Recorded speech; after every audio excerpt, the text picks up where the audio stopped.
Good morning, everybody. How are you doing?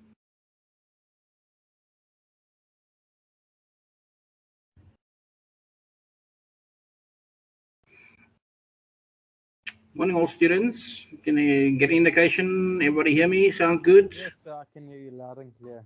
Fantastic. Yes, sir, we can.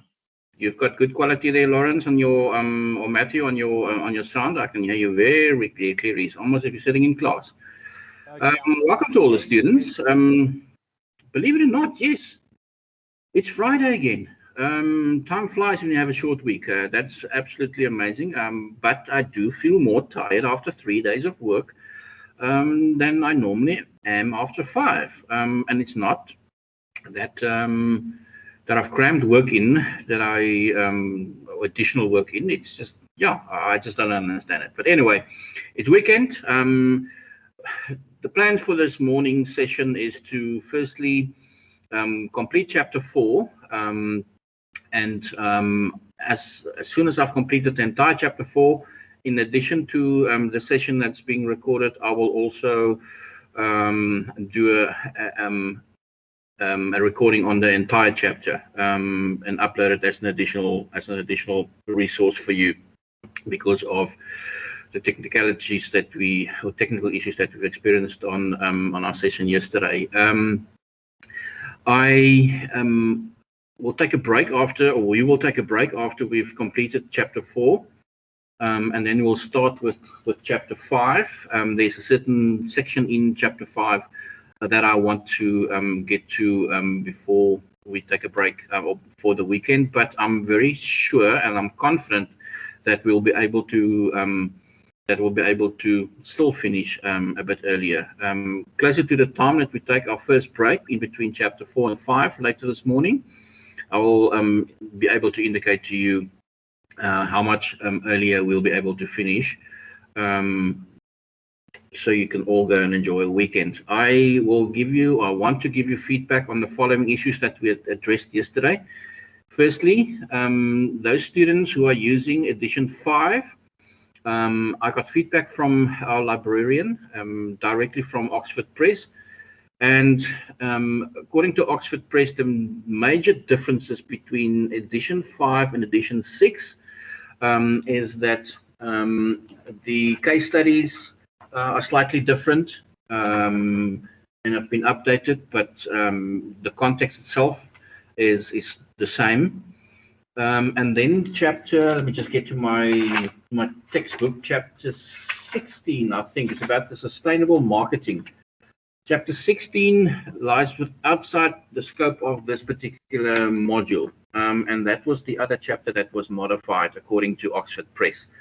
So to answer your question, would edition 5 also do as a textbook if you do not have chapter edition 6? Yes, it would. Anything in addition that's different, I'll make sure that you get if it becomes an issue, but it shouldn't be, based on the feedback we've received from Oxford Press. And then also your formal test. You'll see if you go onto Canvas, onto the homepage of this particular module, that your formal test was originally indicated to happen sometime next week between the 3rd and the 7th. I've spoken to my program coordinator, and we're all okay with it, that the formal test is conducted the following week. In other words, week 6 on your program schedule. It's also changed. I've made that change onto Canvas. So you'll see that the formal test is not going to be next week. It will be on Tuesday, the 11th of May. I will post an announcement this afternoon to that extent as well. So don't worry. If there's anybody that misses it, or anybody who hasn't or is not attending today's session, it will be in the form of an announcement as well. The reason predominantly was because your lectures are all done. All 3 lectures for the week is done on a Thursday and a Friday, which leaves me with which leaves us with very little time, I think, to to prepare you properly for the test. And to be fair and transparent, I think I thought it would not be wise for us to go into a period where you, or I feel that you might not be 100% prepared. So your term test that will be conducted, oh, not a term test, sorry, wrong terminology. It's your formal test. It will be graded. More detail about that when we do our revision and preparation for the test next Friday. So what we'll do is we'll focus on completing chapter 4 and start with chapter 5 today. We'll finish chapter 5 next week. Thursday, when we get together, we will attend to chapter 6. We'll do some revision and preparation. And preparation for your test is not just going over the work that we've done already. This is not high school where I'm going to say, right, in chapter 1, we did this, but only pay attention to what's on slide 16 and 17. That's important. It doesn't work like that. We're not giving you any scope in preparation for a test and an exam. It's not because it's a policy. It's just you guys are all matured, and I think part of the learning process is to determine what is more important than others. And if you have paid attention to during the sessions, I've made it very clear which ones are more important than others. But for us, it's more important, for me in a preparation session, it's more important to prepare you for how the questions are structured, how you can expect the questions to be structured, how many questions you can expect. Duration of the test would be for 2 hours, and it would be, I think it's 100 marks for 2 hours. And it's a nice combination of multiple choice and true or false, short essay questions and stuff like that. But in detail, I'll prepare you for that. Other reason why we've chosen the 11th of May is because that's a day that you don't have any classes. So it's not going to clash with anything. You don't have to miss another class to study for the test. And you can also do the test for the entire day. So some people prefer to get it out the way early in the morning. Some people prefer to do it late in the afternoon and still do a bit of their own revision just before the start or during the morning on the day of the test itself. Any questions by anybody at this stage about the logistics that I've just shared?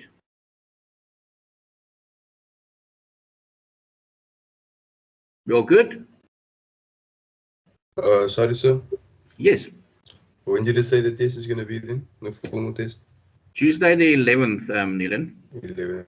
Awesome. Yeah. Okay, thank you, sir. Tuesday 11th, available throughout the day from 12 o'clock till 12 o'clock. And that would be, I think, we're going to continue in that fashion with our online testing, and up to the point where they change it, and we'll inform you if there's any changes. But no, for this test, and I'm pretty sure for June as well, it's going to be available the whole day because of many logistical issues that a lot of students might have regarding accessibility, internet speed, and stuff like that. So, right. Any other questions regarding what I related to what I've just said? Everybody good? Right then. Okay. Let's gonna try and open this bar so I can see any chats that you might have while we're busy. And who's chatting to whom? Right.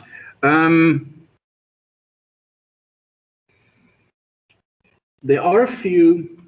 The chapter that we are busy with deals with as we suggested yesterday, with what do our competitors do? Who are our competitors? How difficult is it for us to enter a particular industry or a particular market? Is it safe for us? Is it profitable for us to enter specific market, certain industries and specific market segments? Part of what we're going to address today would deal with all the different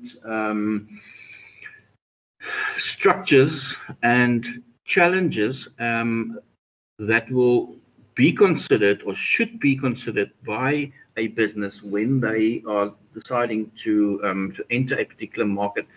A specific target market is not going to be attractive to a new business if the exit barriers are very low. In other words, it's quite easy. I mean, if you don't like it anymore and you feel that your business is not booming, you can just leave that industry and target another market. Or if the entry barriers are very high, if it's very difficult to enter a particular market, it usually it's usually related to a lot of costs, high costs, for instance. Your operational cost, for instance, if you the airlines, I know, for instance, very difficult to just we discussed it yesterday. It's very difficult to enter that particular industry and say, all right, I've got a couple of pilots and a few planes and some of my army buddies and whatever, and we're going to start an airline because SAA is not functional, and SAA is in trouble, and Mango is in trouble, and so we see a gap in the market. You know what? That's quite simple. It's not that easy. The authorities that regulate entry into such an industry, into the airline industry, are going to be very strict, and they're going to say to you, listen, there are certain financial requirements. The reason why SA and those guys haven't made it is, there's a lot of it. It's all related to the finances. So you've got to provide us with surety that you're not going to end up like Mango and like SAA and one time a couple of years ago, and that qualifies as a very difficult, qualifies as an entry barrier, and is sometimes leaves businesses despondent, and they choose not to, especially because of the cost. If there is if it's very costly, or if it's very easy for consumers to chop and change between the suppliers, it's also a barrier that is a red flag for many organizations to not rather enter a particular industry, because it means that it might purely be because of the competitors changing slightly and differentiating slightly, or making a very small differentiating, adding a differentiating feature to their product line, that customers will leave and go to their competitors. So if it's easy for the customers to just chop and change, you know what? Then it's a red flag for a business to rather be more patient or target a different market, but not to enter that particular market. Right. Let's look at that example, for instance. The example on the screen referred to the barriers of entry. If there's a business considering to enter the soft beverage market, where Coca-Cola is, we know, a well-established brand and by far the market leaders, some of the aspects that will make it very hard to enter is that the legal barriers, copying products, even using similar designs of bottles and stuff like that. They are the presence of patents is often required, and it again can raise a red flag for businesses. Geographical barriers, I'm not going to do all of them. I'm just going to highlight some of them. Geographical barriers, for instance, do you have the capacity, like Coca-Cola, to reach all the locations where you'll be able to find a Coca-Cola on this planet of ours, it's going to be difficult. It's often much easier if you were the first one to start in a particular industry, like we said yesterday, and then for a while run as a monopoly until some competitors enter the industry too. Economies of scale specifically refer to the costs involved. Obviously, if you're going head-to-head with a competitor like Coca-Cola, well established in the market and dominating a particular market, you will find that your cost per item is going to be slightly more expensive because your average cost is going to be slightly more expensive. You have to obviously, with an established brand like Coca-Cola, realize that there's a massive brand loyalty already that exists, and it's going to be very difficult for you to dent that. Coca-Cola really has to basically almost stuff it up themselves and get very bad publicity for you to actually for loyal consumers to move to an alternative option. Let's look at another possible threat that will make businesses think twice before entering a particular industry. Are there substitutes? If there are substitutes, it's also going to pose a challenge because, and it could be that your products that are fairly similar, but as a result of that, your prices would be rather similar too. You will obviously most likely have to ensure that your cost is reduced, because that's almost the only area where you can actually increase your profits. That spreads your ability to perform, I think, very thin. And I think the more choices customers have, the more difficult it would be, obviously, for a business to reach the financial targets and objectives that they've set themselves, because their profits will be shared by a lot of competitors in a particular industry. And they would be rather reluctant then to enter a particular industry because they will be just another organization offering something similar to businesses who are present in that particular industry already. Bargaining power of your buyers. I've taken the example of guest houses and B&Bs, for instance. When I did a lot of traveling for marketing a number of years ago, I quite often visited the Northern Cape and the Eastern Cape, all those rural areas. And if you leave Uppington on a Thursday afternoon after you've been at the schools for career exhibitions the whole morning, for you to get to Calvinia, it's probably a 7-8 hour drive, and you almost probably only reach it just before sunset. And because of the location of Calvinia on the main route of people traveling the Northern Cape, there are many guest houses and B&Bs, because it's almost sort of a halfway stop for a lot of people if they travel between Cape Town and Uppington. And therefore, there's a lot of choices that is offered to the consumer.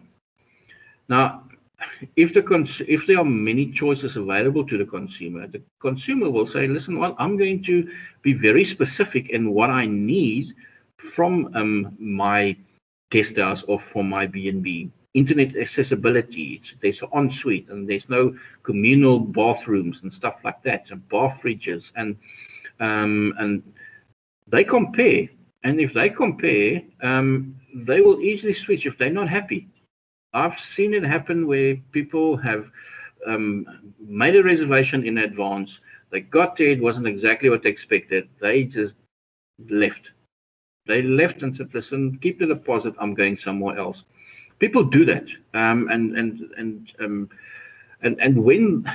when your buyers, when the consumer has that kind of bargaining power, it makes it very difficult for you, because you either now have to target consumers who don't have this kind of bargaining power, or you have to offer a much more superior, product. I've seen, and I still don't know why, and you would think that maybe, and I'm not sure what the landscape is like at the moment after COVID. I was astounded on the fees that they charge in certain of these rural areas. I'm not sure if it was necessarily always tourist-related prices, but to be honest with you, I found places that, if I here in the northern suburbs stay in a place that's 4-star and rather luxurious, it's equal to what you'll find in some rural areas. I still could. I know that there's probably this. It's almost as if they realize, and it's more in the areas where there's greater or not as much bargaining power from the buyers, and you do not have a lot to choose from. So if you don't want this bed and breakfast or guest house, then you know what, you've only got 2 or 3 others to choose from. If not, then you have to go to the local hotel. And I think that is that often happens. That's the only conclusion I can come to, that why certain very remote areas the prices are far higher than you'll find in our urban areas. You can also find that the suppliers grow their bargaining power to the point where there are not too many substitutes available, and businesses almost have to get to the point where they say, you know what, we're actually going to integrate downstream. We're going to rather manufacture it ourselves, because I mean, you guys, and it very often happens, especially in industries where the product that's being supplied is a very important input in a specific production process, and it's almost as if the suppliers know that the buyers have very little choice, and the only option they probably have is to much rather to actually start manufacturing it themselves. That's what your integration downstream refers to. If we let's take an example, for instance. A number of years ago, your supermarket groups, your Pick n Pays, your Checkers, your Spars, they got their fresh produce, their meats, and their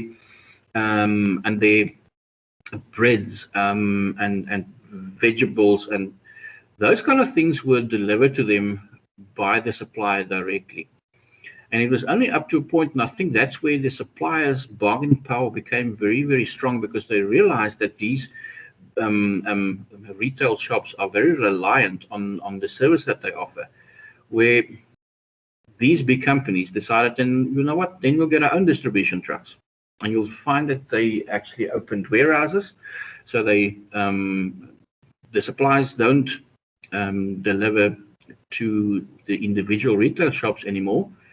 They provide it straight to the warehouse of these big groups, and then your Pick n Pay trucks and your Spot trucks do the deliveries to the different retail outlets. That would be an example of how the bargaining power of a supplier have maybe become too strong, and as a result of that, the manufacturer just decided, you know what, then we're going to just do it ourselves.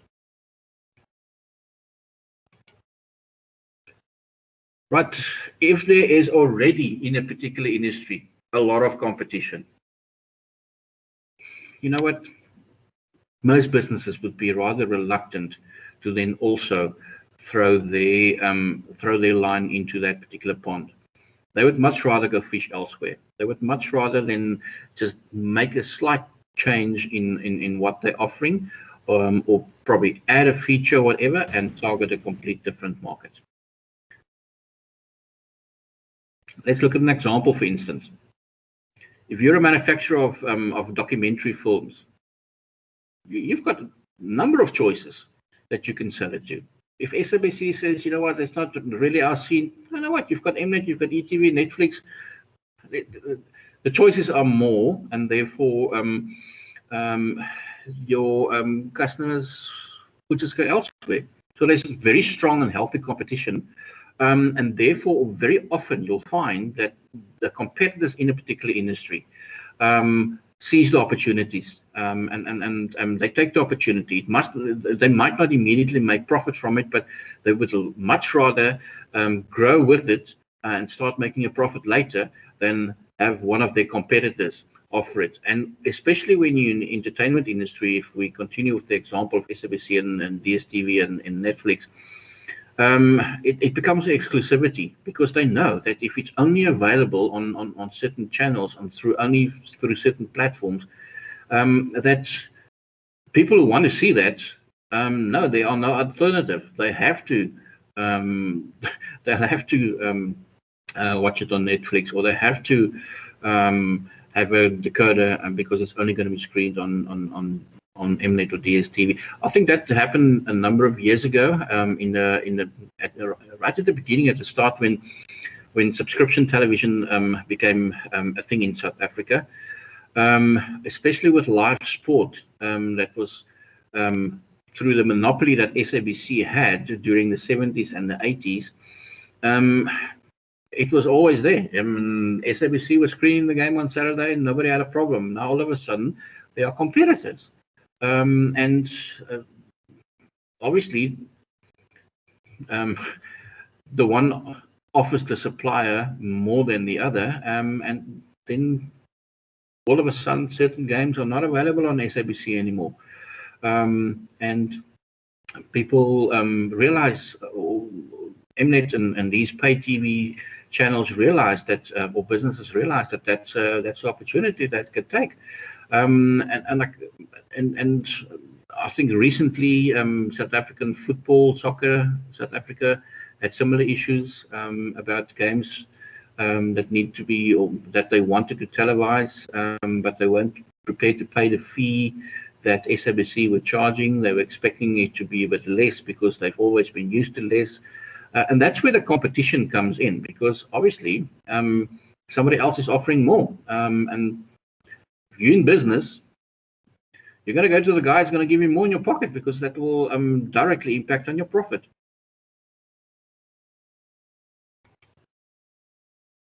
Right.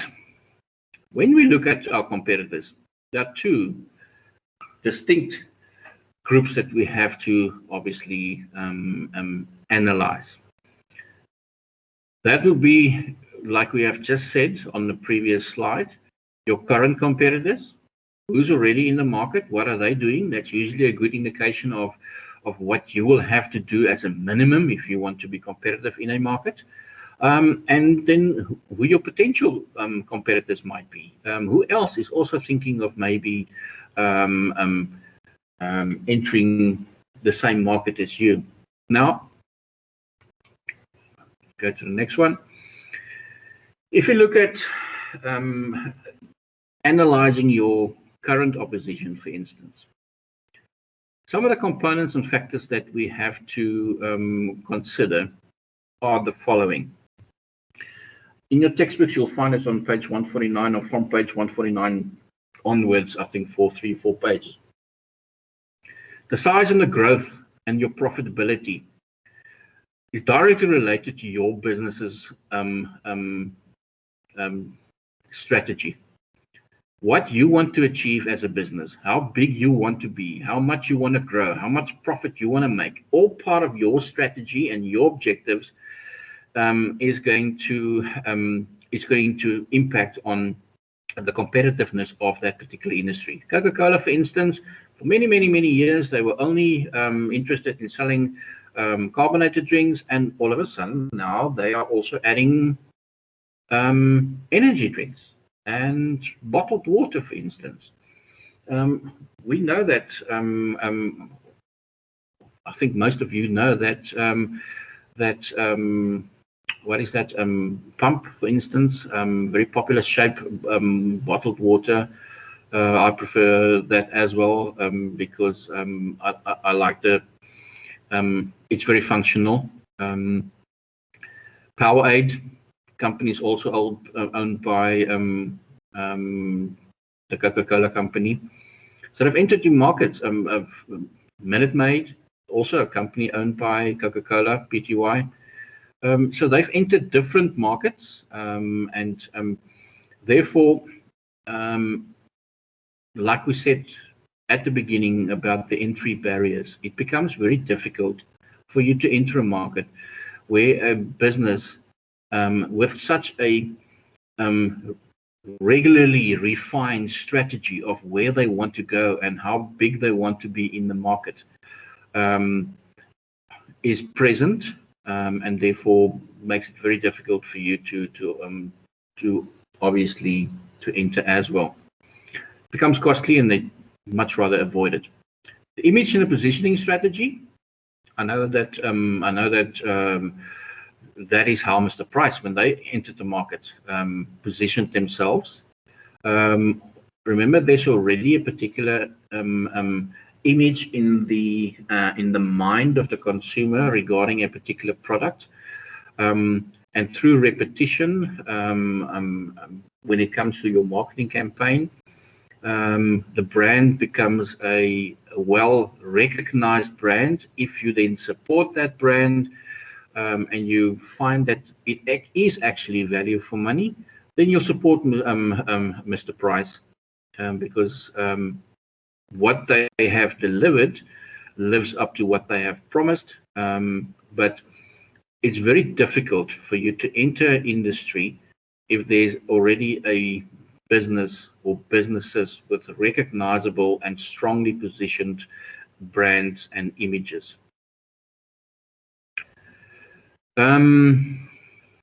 Your competitors' objectives.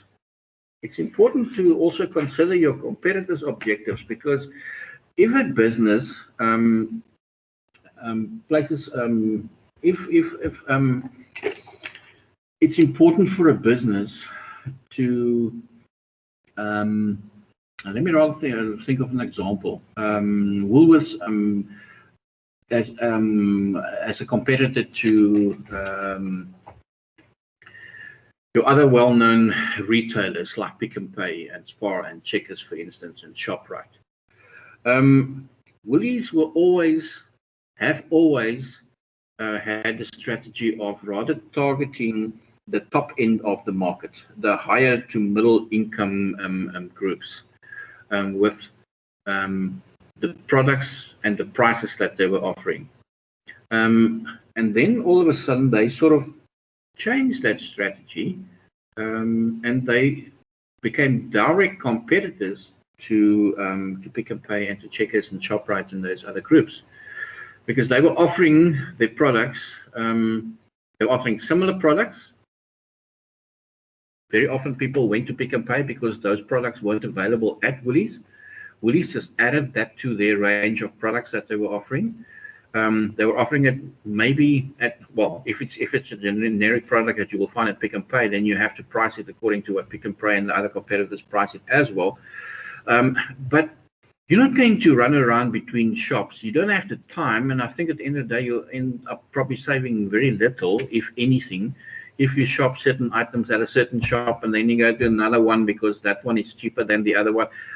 Whatever transport cost for you to travel between all those different shops is probably going to end up you saving nothing. And that's why businesses like Woolies, for instance, realize that, you know what, if people are going to shop, the people who have always came to shop with us, I know that some of the other items they shop elsewhere. let's give them the opportunity to now shop from us as well. And that means that they've changed their particular strategy and objectives and weren't just targeting a particular market, but a wider range of the same market. It became a threat to Pick and Pay and ShopRite and Checkers and these other retail shops. Now, what your competitors have traditionally done, or what their strategies were traditionally, like for instance, the example of Mercedes-Benz. Mercedes-Benz, we know, always targeted the top end of a passenger vehicle market. And then in the 1990s, they added another, or they added the Honda Ballard to their product mix as well. And obviously not targeted at exactly the same markets. It didn't work well. I had a Honda, and one of their sales pitches were that it has the same Becker radio in that you have and you get in your Mercedes-Benz vehicles. A lot of people, the same warranties as well. So I have to admit, it was a clever strategy, but it didn't really work because it wasn't. It was something that they tried, and I think they might try again. But people still see, and I was amazed how many people, regardless of the brand, the GM brand in the United States, how many people actually in America still see that Mercedes-Benz badge, that brand, that symbol, as an indication that you have been successful or that you are successful in your business and in your life and in your career. I was astounded. I thought it would be an American product that they would support, but it actually wasn't. I was amazed. But again, due to the or testimony to the quality brand that Mercedes-Benz have become over years.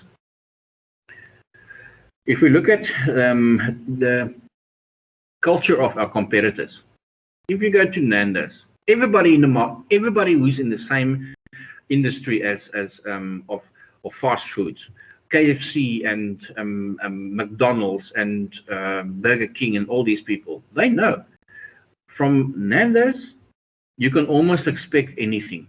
They will surprise you. They'll come up with something creative. That's just their culture. So it's hard to copy that and actually be successful. But it's something that you obviously have to be cautious of and be aware of and prepare yourself for when you enter their industry, or not their industry, the industry of fast food. Then cost is also something that is a very important factor to consider. If we compare, for instance, the steel manufacturing industry, are probably going to spend more, or their cost would probably lie in obtaining raw materials and all the very heavily expensive manufacturing equipment. While it's not the same with maybe children's toys, for instance, but they would spend more of their marketing money or expenses on maybe distribution, for instance, or packaging, or and I think there's always cost involved. It's very industry specific, but it's much cheaper for you to open a toy shop than it would probably be to open a steel manufacturing plant, because of the nature of the two businesses. Exit barriers. It's also, if it's very difficult to just leave an industry, you find that it can become a red flag for businesses because they're reluctant to enter the industry if they know that it's going to be very difficult to get out of it if it doesn't work out. I find that this is probably why at the moment we are still battling with financial support and rescue programs for SAA and now for Manga as well. It's almost as if the regulating authorities are saying, "You guys, we're going to bail you out because if you just close your doors and you liquidate yourself, who's going to pay your debt? It's somebody has to carry that debt." It has happened before, especially in the 70s and 80s when we were in basically the skunk of the world, and we couldn't trade internationally. There were economic sanctions, and a lot of businesses who were present at that stage, Pepsi-Cola, for instance, was one of them. General Motors was one of them. They just said, "We're gonna pull out. It's not cost effective for us anymore." But they have run up a lot of debt, and if it's made too easy for them just to basically pull the plug and leave, it's not good for a particular industry, and that's why strong exit barriers is necessary, and it is definitely something that businesses consider very seriously before they enter a market. How easy is it to get out if things don't work out?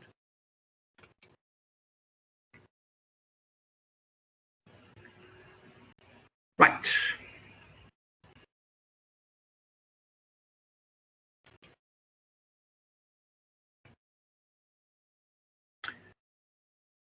To understand our potential competitors. To understand them, businesses very often look at the following. Market expansion, product expansion. In other words, recently I've not tried it, but those people who have said the Kellogg's 2-minute noodles is not the same as the Maggie's or the Fatties and Monies. I'm not sure. I mean, I'm not really into that market. I'd much rather I'm one for proper pasta and not 2-minute noodles. But I'm not sure if there's any of you who've had an experience like we've had with the Rice Krispies. Who's had the 2-minute noodles from Kellogg's and think it? Well, I mean, how different can 2-minute noodles taste? I don't know. So I mean, you tell me. But I'm not necessarily loyal to a particular brand. I'm just not. I can't be bothered that much about it. But product expansion, where people who've been in the industry and renowned for breakfast cereals and those kind of items now all of a sudden compete with other businesses in a market that they have not, like. So now adding 2-minute noodles to the product mix as well. The market expansion component refers specifically to businesses from abroad trying to get a foothold in different countries. If we stay with South Africa, it's I know that Tata is very big in India. They're battling to enter, or they have entered our market, but they're battling to find a foothold in our market. I think Toyota is extremely dominant in our market, and then second to that, VW, for instance, too.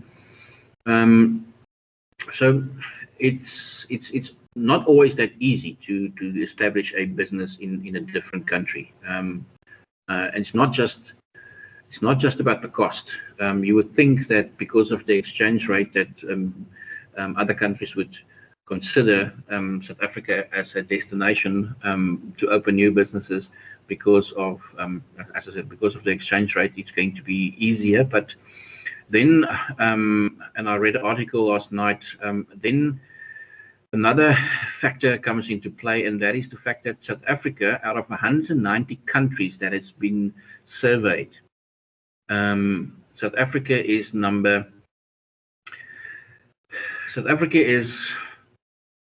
87 when it comes to the number of countries, or out of the 190 countries, when it comes to the easiness of opening a business. For instance, and you can guess who's number one. South Africa is the 87th most difficult country to to start a business in. The reason why I searched this, when I did the search, because I wanted to just update myself with what the what the unemployment rate is and numbers are in our country, and I think it's effectively 1.2, just over 1.2 million in the last year. And then if people lose their jobs and they still have to pay their bills, they often try and get on their feet by opening their own business. But in South Africa, out of 190 countries in which the survey was conducted, we are the 87th most difficult country to open a new business in. Anybody can, let's take a wild guess. Who would you say is number one? Who's the easiest country in the world out of 190 countries when it comes to opening a new business? Any guess?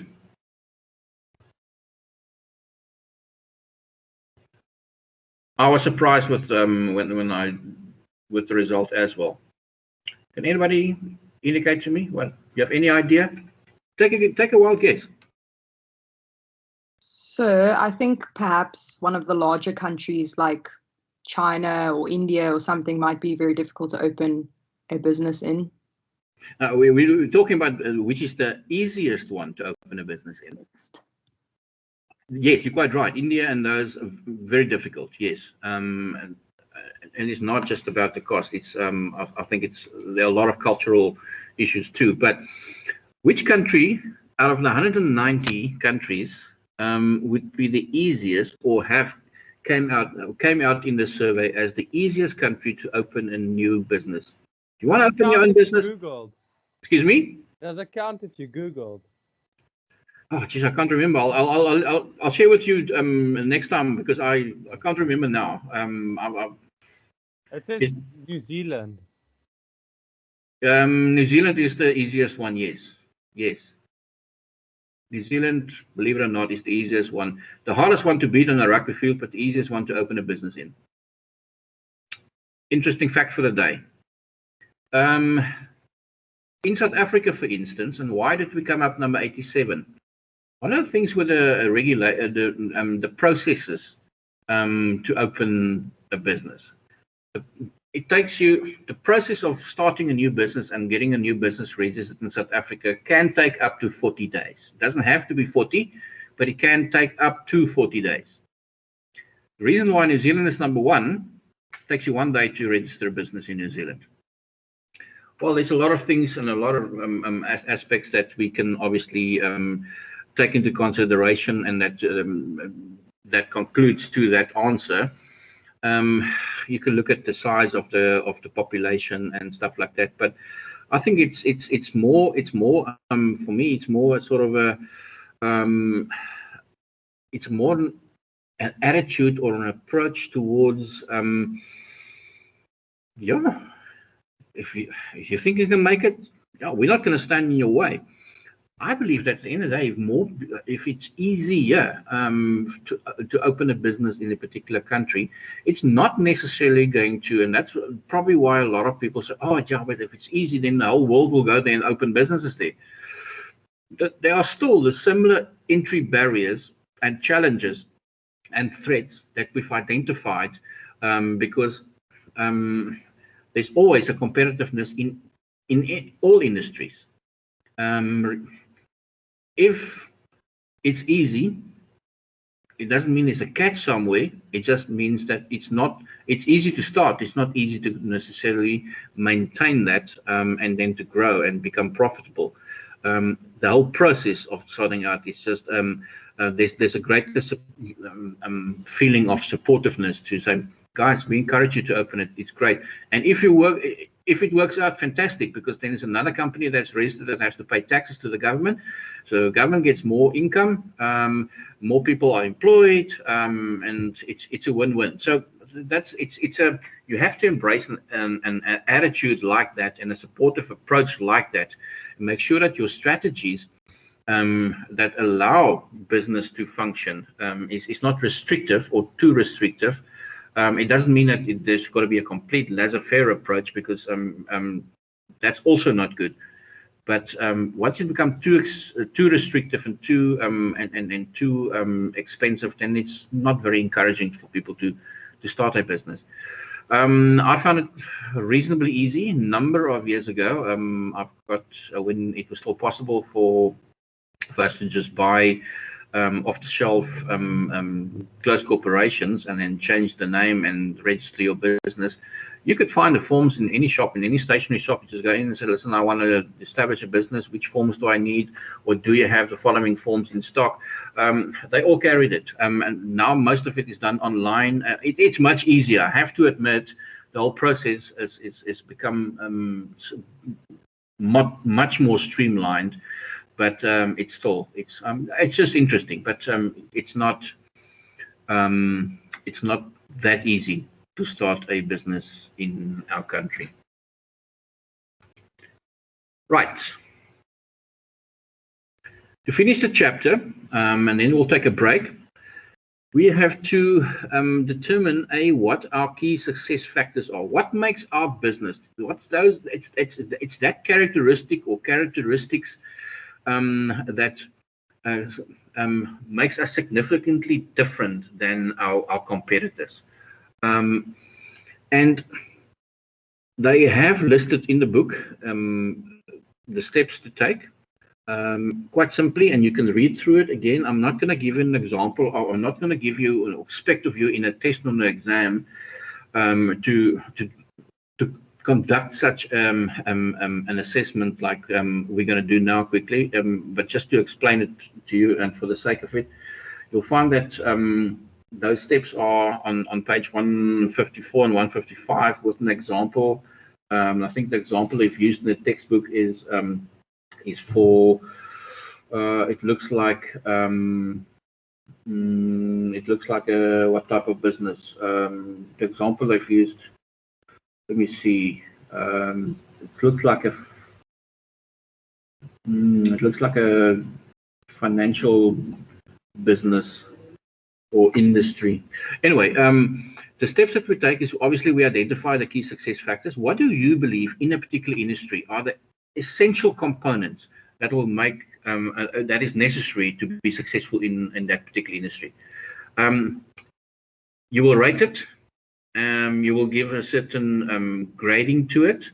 If we go to the next slide, as I said, there's step one.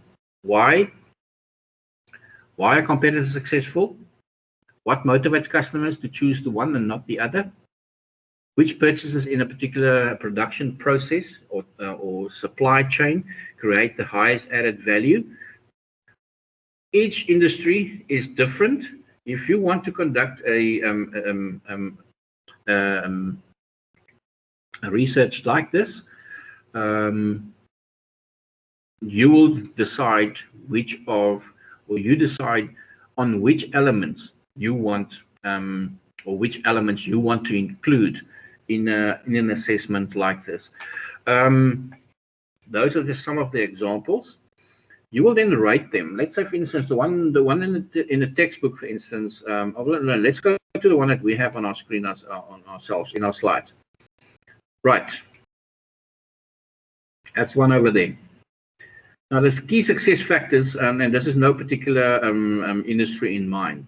Just to illustrate the concept or the study.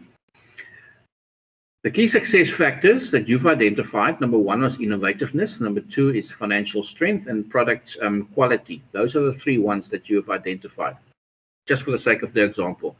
How the weighting happens is you will, out of all, the weighting has to add up to 1. Okay, so out of those three, if you have 5, then obviously those numbers would be smaller. But which of those ones, in your opinion, is carries the biggest weight in out of 1? Financial strength. I mean, if you are strong financially, you can be very innovative. Look at Elon Musk. Product quality, you can see it came in second on this one, so it is important. And that's how the weighting is structured, and that can be determined by, or that is determined by you as the marketer. And then you take all of these three key success factors, those KSFs that you've done, innovativeness, and you rate them. And if your rating is 0 is worst and 5 is best, you determine again what your rating would be, 0 to 10 or 0 to 5. This one was done out of 5. Your rating of innovativeness. How important is innovativeness for you to be successful in your industry? Depending on the industry, it might be very high in certain design industries. I think, for instance, if you're in architecture business, or have architectural business or engineering business, then innovativeness would be very important. Product quality is usually very high. So that's the rating done. And then to get your KSF score, you basically just multiply the weight with the rating and add up everything, and that would be your total score. So this, I will not give you an exam. In the exam, a case study and said, listen, please do a sort of a KSF an analysis for me for 20 marks, whatever. It's just to illustrate that there is a process that you can actually quantify and measure what the key success factors are, because if you don't know what your own key success factors are, it's very difficult for you to compare with your competitors. Now, from a study or analysis like this, you can identify 6 competitive positions. If you're a very dominant position, you would be what Toyota is in our country. You are completely dominating the opposition. Regardless if it's a recession or not, and what year it is, Toyota sells more vehicles than others in the vehicle industry. You have a strong position if you can take a particular stand, if you think something is not 100% correct, but it's not going to really damage your position. Like VW, very strong. They're not all of a sudden going to drop out of the equation and off the chart if they take a very strong stand, mostly often related to a moral view and opinion. You've got a favorable position in the market if you have opportunity to improve your position. I'm not so sure if Nissan is a great example, but they're not a bad example. But if you have a favorable position in the market, you almost that's almost where you want to be, because if you have a dominant position in the market, it's great, but then everybody's going for you. But there's other benefits as well. But most businesses attempt to achieve a favorable rating or position as soon as possible when they enter a market, because they know that it's going to be difficult if you enter the mobile market to reach the levels that Vodacom have, because they almost have an unfair advantage because they've been at it for so long. But yeah, it depends again, and it's directly related to what we said a number of slides ago, what your business's strategy is. What do you want to achieve? What's your objectives? If you just want to be a very good competitor and not really going for market share, but just wants to be profitable and a reliable company, then you should be fine if you contain a favorable position or competitive position in a market. Then if you have a tenable position, then you know what, you're not going to survive, so you might as well get out of it. You offer a great product, you are competitive, but you will always have the same distance between you and the dominant competitor in the market. And then you have to either change or you just have to say, you know what, we're content with our situation, but yeah, and we've made peace with it. If you're a non-variable, then you know, then unfortunately, it's not going to work out. You probably just have to just pack up your things and go, because it's not going to work for you. Many examples like that. So one I've chosen is one-time airline. They basically had that time, and they only did it once. They only did it one more time. Right.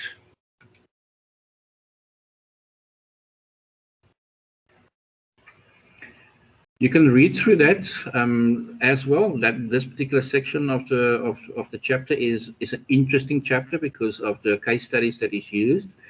And I'm just going to highlight one or two of them. You often find that like Nando's, for instance, the organizational culture, their particular business philosophy is one of, we want to have fun and we want to surprise people all the time. They have a very, very laid back kind of reaction also that they take towards the competitor's opinion about how their business is. So if there's new businesses entering the industry, they'll be fine. They know that their culture, they're happy with their culture, and they should be fine.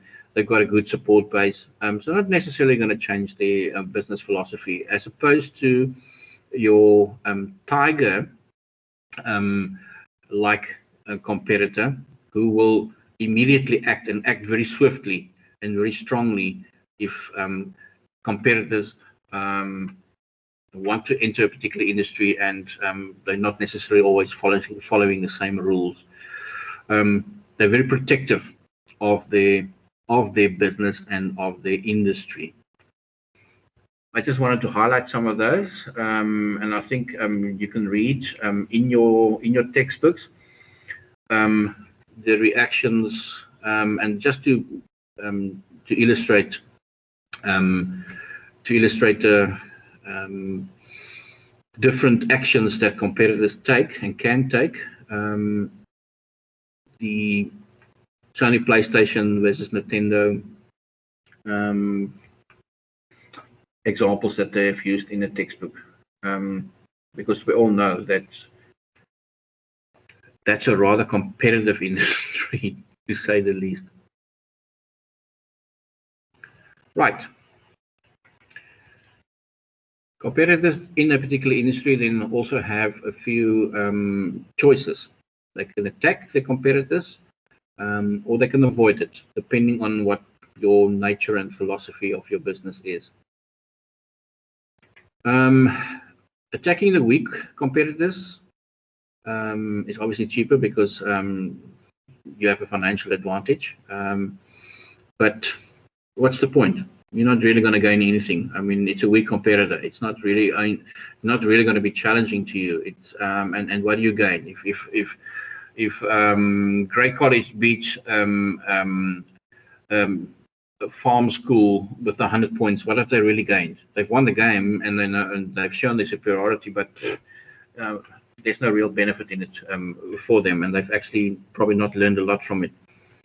Benchmarking and competing with strong competitors, that's actually usually what most businesses do, because that sort of allows them to gauge the whole time. I mean, the stronger ones in what are they doing right? So we can try. We're not going to try and copy it, but we're going to always benchmark ourselves against them.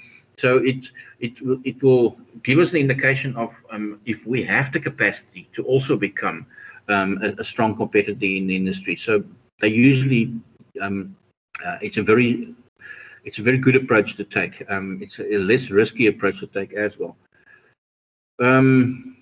Most of the companies compete with those who resemble themselves the most.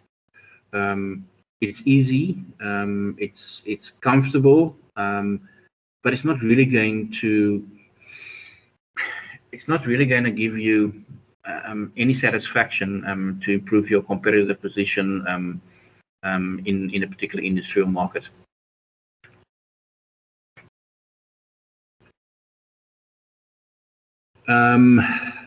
There's also like the first option of attacking the weak competitors and not really gaining anything from that episode. businesses are also not very keen, and usually they don't do it, but it can sometimes happen to destroy your closest competitors. It's good for any industry, and it's good for your business to have good competition. Like the example I've used with the sport example I've used. There's no point in destroying him. You're not going to gain anything from that either, because yes, you will become the dominant competitor in the market, but you can be dominant in a market that is not very competitive, because you are just destroying everybody, but you're not actually being innovative and contributing positively. Final one. We also know that very often businesses decide to, you know what, let's bury the hatchet and let's rather just join as partners, because otherwise we're just going to be fighting each other all the time and not really gain anything in the market. And before we know it, the third party, that's the two dogs fighting over the same bone, and then the third one comes and basically takes it. We don't want to get in a situation like that. And sometimes after a healthy competition, very often in some industries, businesses decide to rather just call it a day and say, like, let's go into partnership, because I mean, together we're going to be so much better. Right. I think we all deserved a break, so I think we will take our break now, if you don't mind. We're done with chapter 4. Let's where's my watch? 11:30. Let's take a 10-minute break. Let's get back around about 11:40. And then any questions you might have, I'm going to stay online. You're more than welcome to ask me any questions, but those who take a break, I'm going to remain online. You can just log on again. Any questions at this point? Sir, Yes. I just wanted to ask yesterday about that test. Was the time limit right? Because like most of us, like we really struggled to finish because there's a lot of typing. There's only like about 45 minutes. So I'm just checking, is it usually like that? Because it was like really stressful because I couldn't write the answers I'd like to because of the time limit. Like I ran out of time completely, and a lot of people did. Matthew, no, it's I think it's maybe me having to find a balance, because the class test that you wrote were exactly the same class test that was done last year, but last year we wrote it in class. Maybe an hour would have been better, but we do not want your class test to be of such a nature that it takes up that much time, like it would for any formal assessment. So for the second test, I'm glad you give me this feedback. I appreciate this. I will ensure that there's a better balance between time and the time it would take you and the time that you are allowed to. I would not like to increase the time. I would much rather just reduce the number of questions for such a particular activity. Your formal tests, you will see that usually if it's a 100-mark question and there's about 20 marks out of that 100 that are multiple choice or matching answer questions, or true or false questions, that 2 hours is more than sufficient, and you would not have the same challenge when it comes to your formal test now. Thank you, sir. Sure, but again, it's always difficult to find a balance between those two. Yes, but now that I know that a lot of you struggled with the time that was available, I'll make sure that there's a better balance between time allocated and the number of questions that forms part of the test. Anybody else? Anything else? You want to take a break? So Yes. Last question also regarding the test yesterday. Yes. What is considered a short question in terms of total marks? Because I know that on it, it also said that the quiz consisted of multiple choice and short questions only. Yes. There was 2 12-mark questions, which were quite long. So we had about a minute per mark. Yeah. So I just wanted to know what you guys consider as a short question versus a long question and that kind of thing. Okay. Short questions can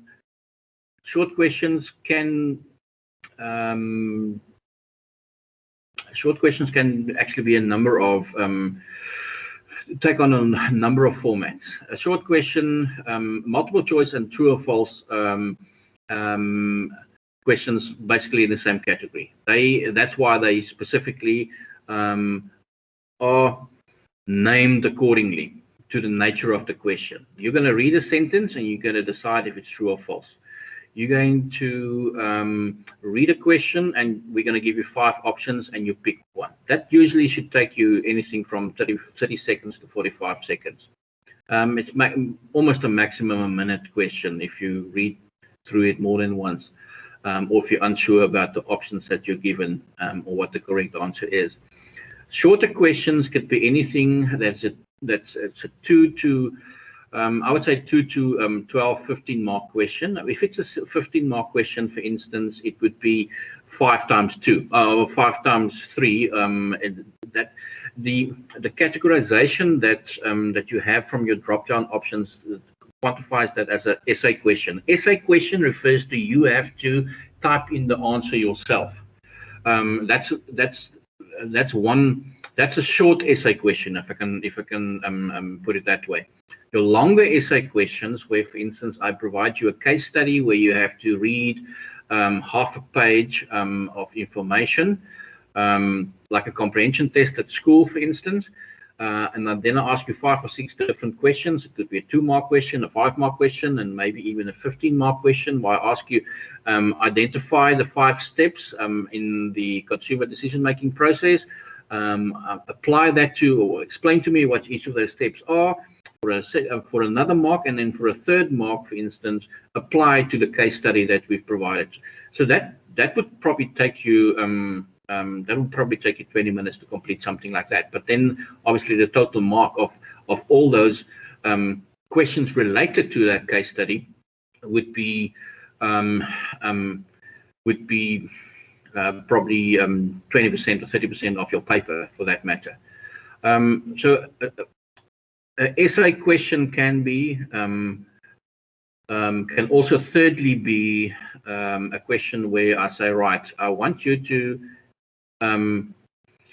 write me a short reflective essay on what, in your opinion, is the most important reasons why marketers should know how consumers make their decisions. Then you have to do a proper, but it will be structured as such as well. And usually it's not going to be more than 25 marks. Maybe it's 5 marks for your introduction, 5 marks for your conclusion, and then maybe 15 marks for the text and the context itself. Very seldom do you find in a first-year test paper or exam paper that you have questions that are anything more than that. You will not have 40 marks, 50-mark questions, essay questions in a test or an exam. Although, having said that, and that's why I'm saying it's a first year. It's in the first year that you're exposed to that kind of essay questions. Last week, one of my 3rd-year groups wrote a test. It was 100 marks. There were 2 questions. There were 50 marks each. 1 case study, and they had different concepts that they had to apply to that case study. They have 2 hours to complete that as well. So it's a different nature, because by year 3, a lot of focus is placed on application. You also have to consider, and I'll repeat that in our preparation for next week's test, not the 11th of May's test, is that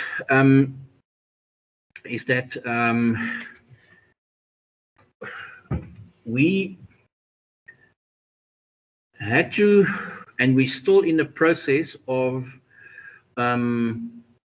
finding the perfect balance when it comes to the time allocated for a paper and the number of marks and the type of questions, because those are the three things that in combination determine well, the success or not of a paper from the student's point of view.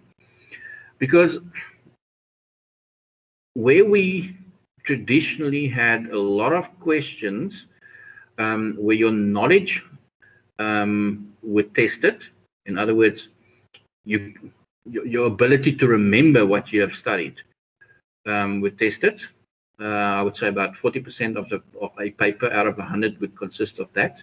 Another 30% or even another 40% on understanding or showing understanding of that particular of specific concepts in your module, and then about 20% application. Those ratios change over second and third years, where it will probably be 20% of testing knowledge in your third year and 80% application. And as those things change, or the format of the questioning change, the time obviously that will be allowed will also change accordingly. It is therefore still not an exact science as to finding the correct balance, because when we were forced into lockdown last year, it all of a sudden required us now to, and I can very clearly remember the first test, the tests were already set, because some of these tests we've set already in December last year. And because it goes through moderation process and it's signed off and there we go. So it's on the server and basically you just upload it to Canvas a few weeks before the test or the exam, and then a moderator just checks and see if everything is fine, and then it's available to you on the day that it was scheduled. And therefore, I think we immediately realized at this, last year that students were finishing a 2-hour paper in 40 minutes because of the nature of the questioning, and they have access to their slides and they have access to their textbooks. And that's where the gradual process of changing the format of the question and how we ask the questions, so more application is required from even a much earlier stage, as it would have been over under pre-COVID conditions. But the ratio of those type of questions is not going to all of a sudden change. It's still a gradual process. That's one of the reasons why I've specifically discussed your test date and when it should be with my program coordinator, because I thought that we still need more time just to prepare you for that first test. Time by reflecting and giving feedback on a class test that was written and the format in which it's done.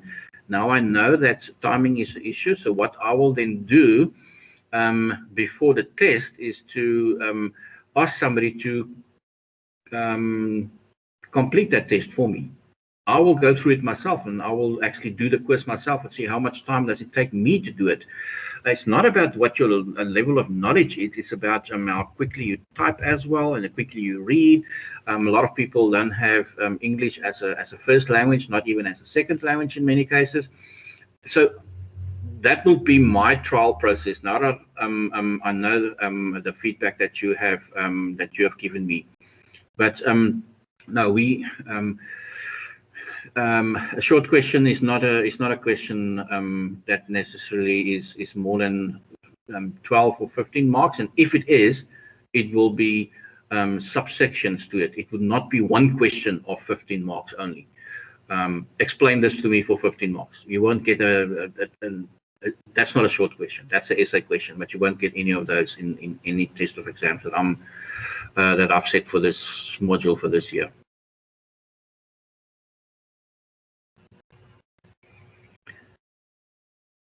You okay with that, Mika? Yes, thank you, sir. No problem, but this is, please, in the week to come, I know we only, after today, we only chat again next Thursday. Make any, and the preparation for a test, I basically put it under the umbrella of revision. Revision, as I said, is not just the content of the textbook and the slides that we have completed thus far.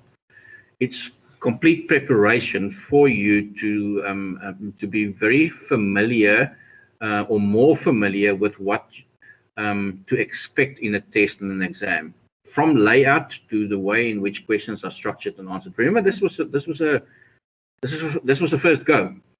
So obviously it would be something new, yes.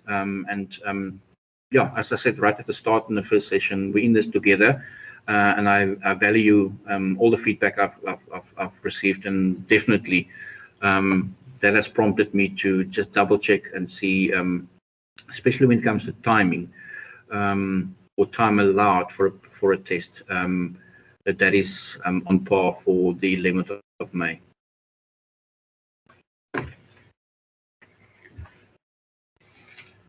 Right, we're still recording. We finished this chapter, so I am going to just change this particular chapter to another one, which would be chapter 6, targeting. Oops, daisy. I probably have to select one, eh?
It's taking its time. Chapter 6 appears to be on weekend already.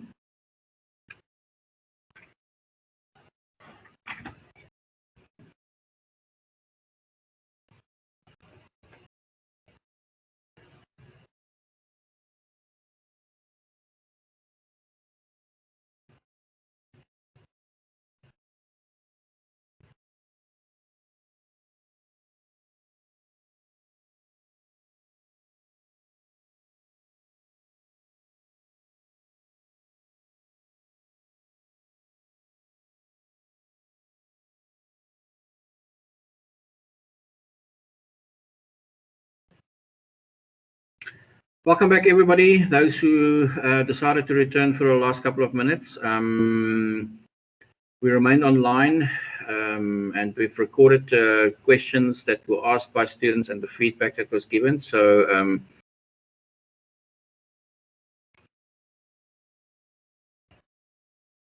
everybody good at this stage? Good to go? Last stretch? It's not going to be a long one. Let's hang in there. Chapter 6 in your textbooks. Can everybody see the screen clearly? Yes, sir. Thanks up. Thanks, Mika. We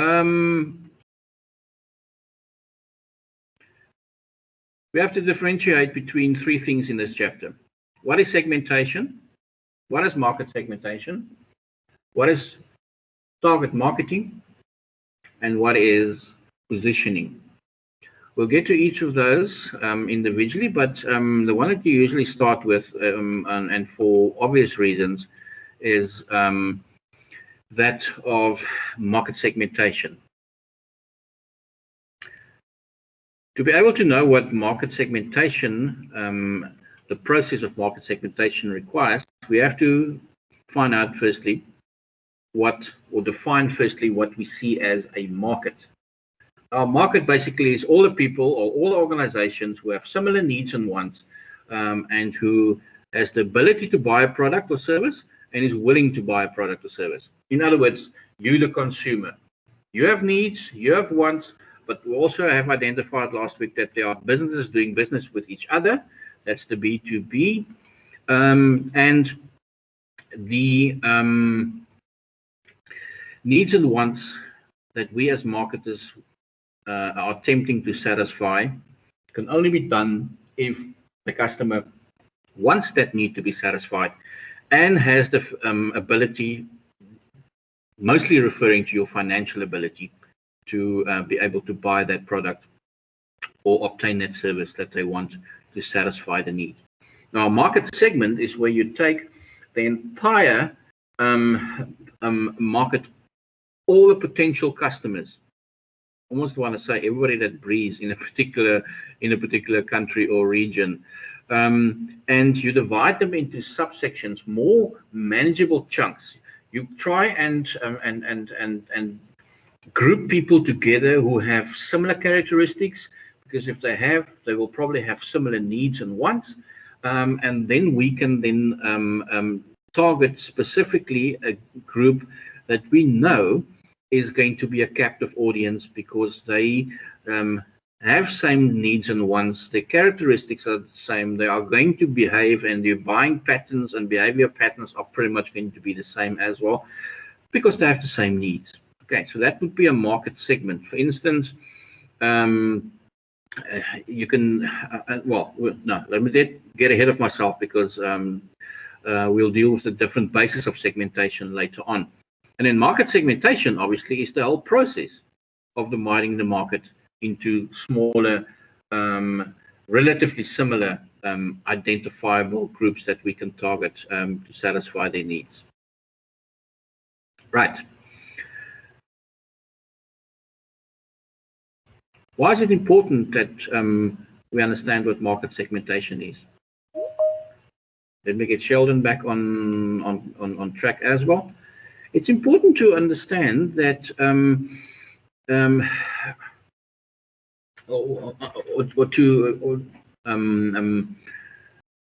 to know what market segmentation is about and what it requires of a business, because it plays an extremely important role in your marketing strategy. If you look at Coca-Cola, for instance, prior to 1960, they had no specific strategy. They were manufacturing cool drinks and they were selling cool drinks.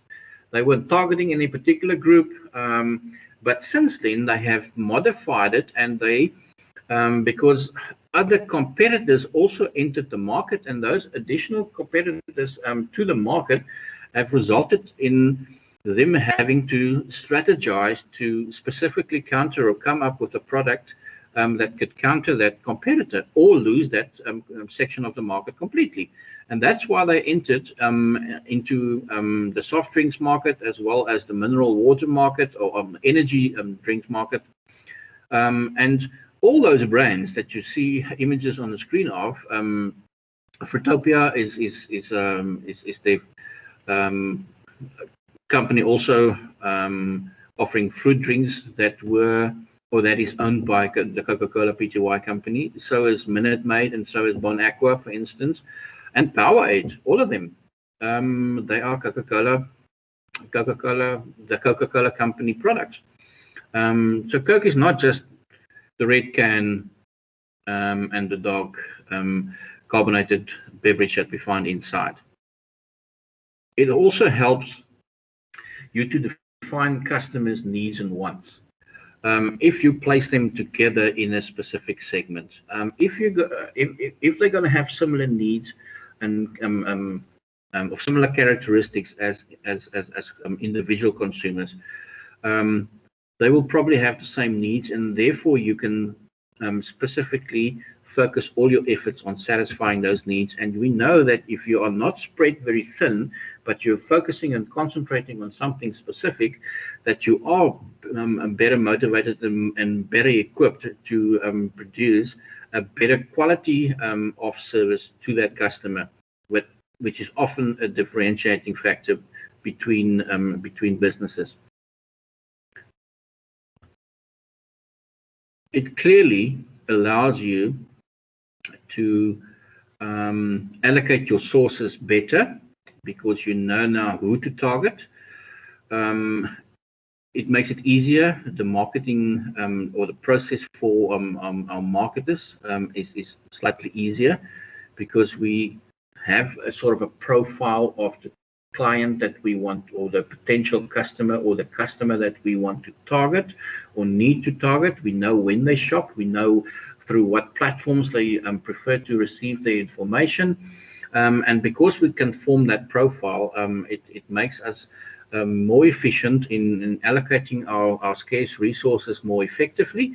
And as a result of that, obviously, it impacts positively on our bottom line. In other words, our expenses are so much lower. Now, the criteria for successful marketing segmentation are those three items that you find on the screen. The criteria about sustainability, in other words, is there enough? Is the market big enough for us to achieve our objectives as a business? We want to make a profit of X amount per year. We want to grow with 5% in year 1 and 10% in year 2. Would a particular market that we have, or segment that we have targeted, provide us with enough people with money and willingness to spend that money in the segment that we have targeted, so we can achieve our financial objectives and goals? Will we be able to remain in that market and maintain that position and even grow our position?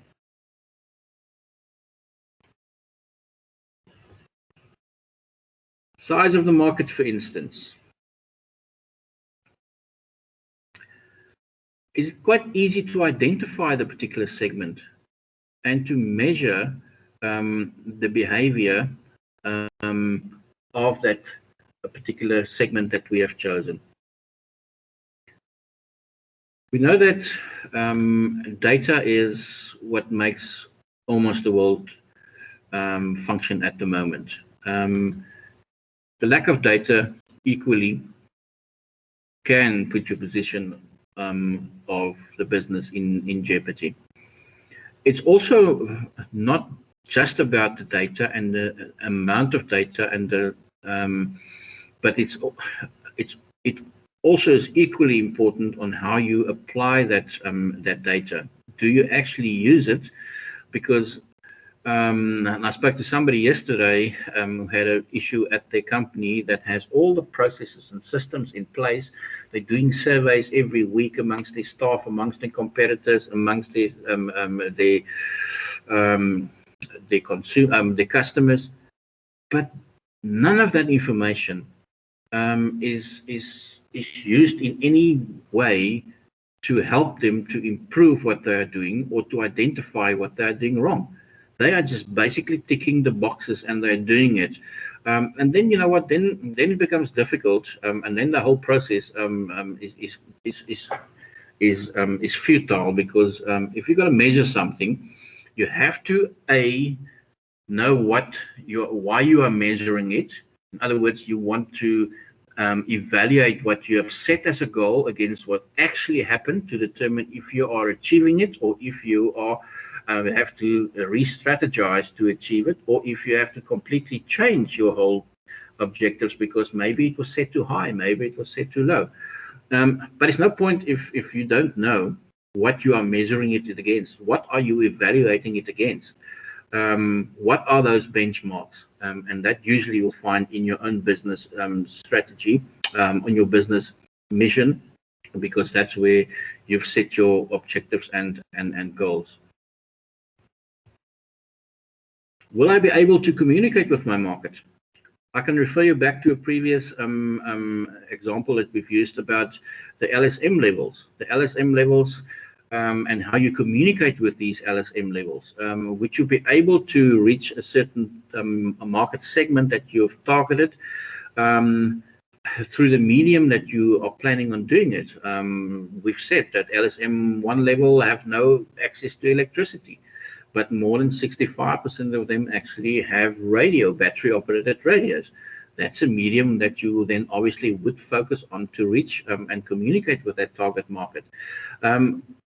Would you be able to distribute the products to the consumers in the remote areas that fall within the market segment that you have chosen? In other words, will you be able to get to them, not just through your communication, marketing communication, but also in completing the whole transaction, and that is to get the product to them. Right.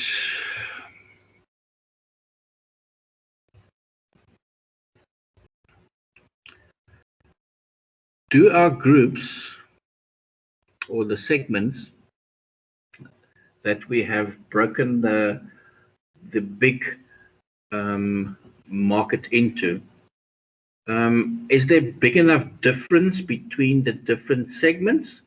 Because if there's overlapping between more than one or a few of these market segments, then maybe they should all be one market segment and then a further division underneath that, rather than a separate market segments in itself. If the criteria for segmentation is too close, it has to be between different market segments. There have to be some form of heterogeneousness.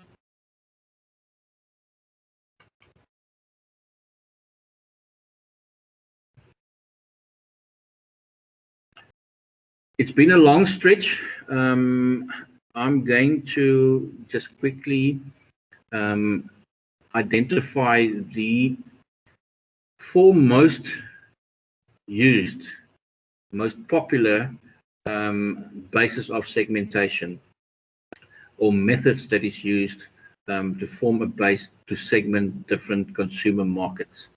The ones that is very popular, and we'll look at each of those individually, is your behavioral base, your geographical, demographical, and your psychographic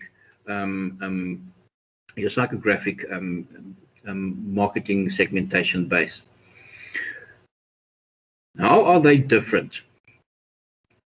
Sorry, I've left out our benefits, because that's also very important. What benefits the consumer actually gets from a particular product, can put that product in a market segment in itself. Right. Our behavioral segment refers to and is based on the knowledge that the customer have of the of a particular product, the attitude they have towards a particular product, and very often how they use that particular product. You can segment people into or consumers into a or put consumers into a market segment where you focus on consumers who buy certain products on a daily basis, as opposed to buying it on a weekly or monthly basis, for that matter, because you will target them differently. They're all within a larger market segment, and that is of, let's say, for instance, households and buying groceries for a particular household and what the needs are. Could also include clothing, for that matter, but very specifically how often those people buy and what times they buy. Do they buy? Occasions refer to do they buy it on a daily basis, or do they buy it on a weekly basis? Do they buy it just before, like often happens in January, just before the schools open? There's the occasion. The occasion is that the schools are reopening, so we have to stock up on our stationery. and they will not buy stationery again in that same quantity until next January, for instance. They will maybe during the year buy a few pens and pencils and notepads here and there, but it's not going to be a specific continuous shopping or size or quantity of shopping that would have that would happen prior to a particular event or occasion. Your brand familiarity. We know that for many customers that's extremely important. Very often people believe in just using a particular brand. It happened to me earlier this week when my domestic person indicated to me that there are some of our cleaning detergents and washing powders and stuff that are is almost finished, and for her to complete her job that I should maybe at the next attempt buy. And then I did, as a matter of fact, later that same day, so she can actually complete her work. When I got it, she was not very happy and says, you mustn't buy this again. You must buy that particular brand. And I think that is, some people believe that although there's not too much difference in the actual content of the product itself, that the one is better than the other, and maybe it is better, or maybe it's just because you're loyal to a brand and there's not enough differentiation between the brand that you are loyal to and the other options that's available, and therefore you're rather going to stay loyal to your brand because it's not, none of the others are going to be so much different.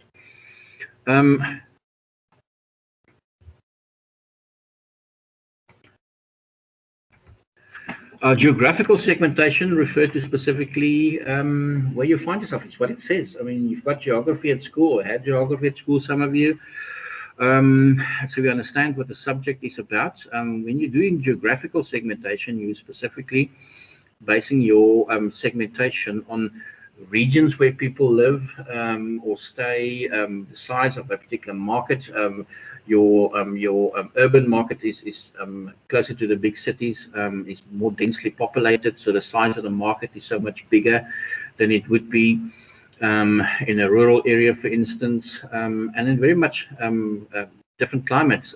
People, if you're in a tourist industry, you might very often use geographical segmentation, maybe combined with your psychographical, which refer to your lifestyle of your consumers, to segment your markets, because people will visit the southern hemisphere when the northern hemisphere has winter, because the southern hemisphere will have summer. So it is one of the aspects that are considered, for instance, if you are in that particular type of industry.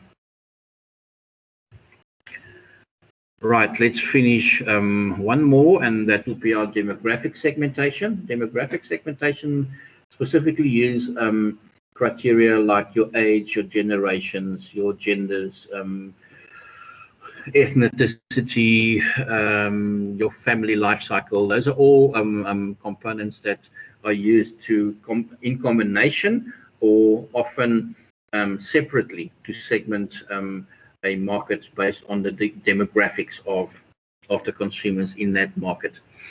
You can have, for instance, you can have a market segment that is targeted at the baby boomers, which is a specific generation, but then you can, and also within that one, can have a further distinction between male and female baby boomers, for instance. Any questions, anybody at this stage? I don't want to test our endurance too much on a Friday. Yes, please ask me.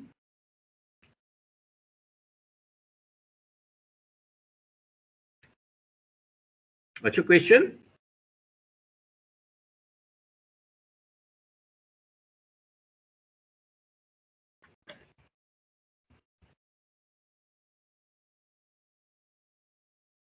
Sorry, there's no audio coming through. So, have everybody got any questions at this point?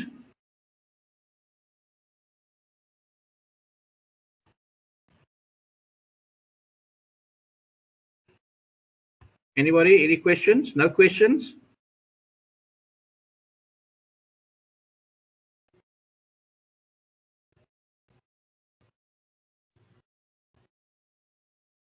Right.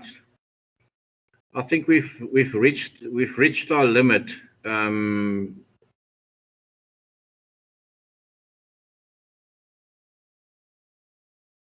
Yes. What's the question regarding the demographic segmentation?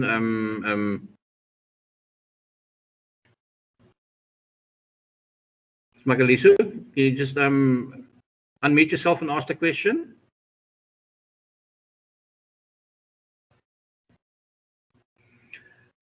Specifically related to ethnicity? We did it in, we did touch on some of it in the previous chapter. Remember when we said that very often specific products, because it's in a particular culture or in a particular ethnic group, is used very often as a result of the culture, the different cultures that it represents. Targets a particular ethnic group based on the particular needs of that group, based on what they've been used to, and often what they can afford. So it's not necessarily just as I said, they use and they decide to target a particular ethnic group, but then within that they have further classifications that they break that market up in based on other criteria. So very often when demographics is not used, and the components of the demographic segmentation is not always used in isolation, it's very often used in combination with your psychographic or lifestyle or benefits or behavioral segmentation to basically list subdivisions of a particular market segment. Like I understand now, sir. Thanks. Like the example I've used with the generations and the genders within a generation. You can also then break that further down and say, right, let's or you can actually start and say, let's use ethnicity as our criteria, but then within that we can also have a further subdivision that says, all right, within that particular ethnic group we have different generations and we have different genders within that generations. Okay, if you is it clearer for you now? Yes, sir. Everything is clear. Everything is clear. Well, that's a good sign. That means that we have to call it a day. If that's you've seen the light, and that means that we have to stop right here and quit while we're ahead. I think that's a very good time for us to say, for me to say, thank you very much for those 29 plus, almost 40 students who are still online.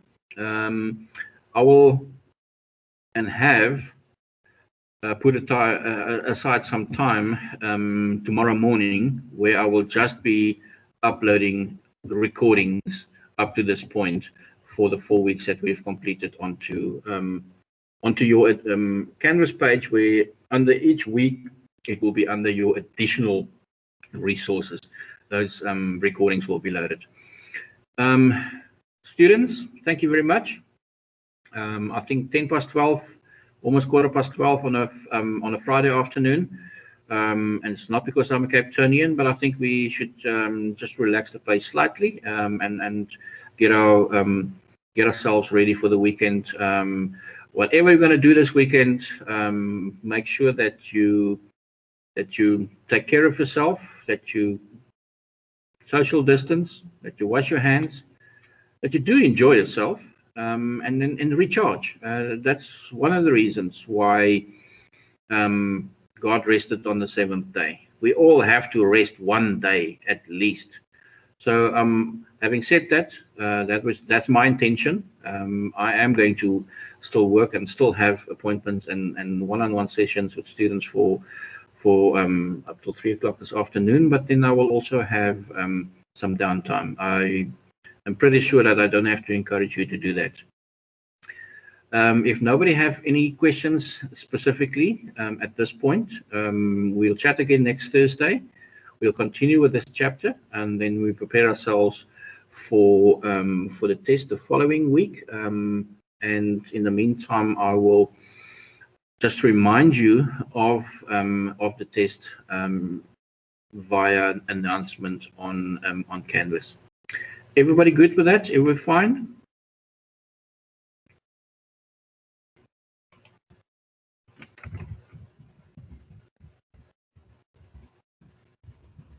Yes, sir. Fantastic. Mangaliso and everybody else, thank you. George, the whole lot. I'm sure I'm going to try my best to have a good weekend, and I hope you as well. Thanks very much. I'll stop this recording now, and I will chat to you again. And for those in Belleville, I'll see you again next Thursday.